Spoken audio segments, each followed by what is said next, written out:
So Severe Weather Shelter Network actually came out of a collaborative group in Jefferson County called Heading Home.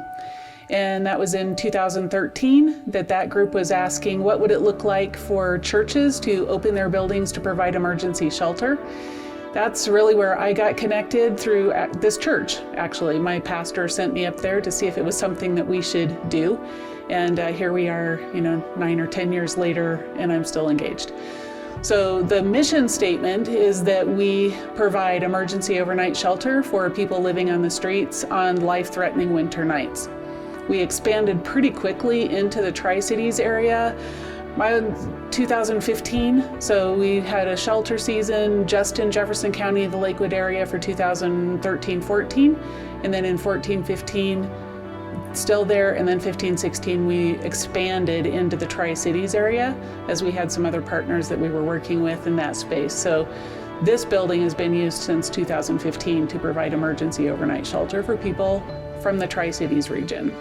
So we have multiple partners in the Tri-Cities. So in Englewood, we specifically partner with Giving Heart Englewood, Movement 5280, and of course the police department is a very good friend of ours.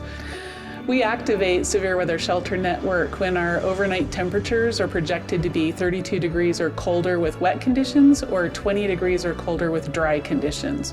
And those are just generally accepted as life-threatening, which is what mobilizes us. I got into this work kicking and screaming. I didn't want to come.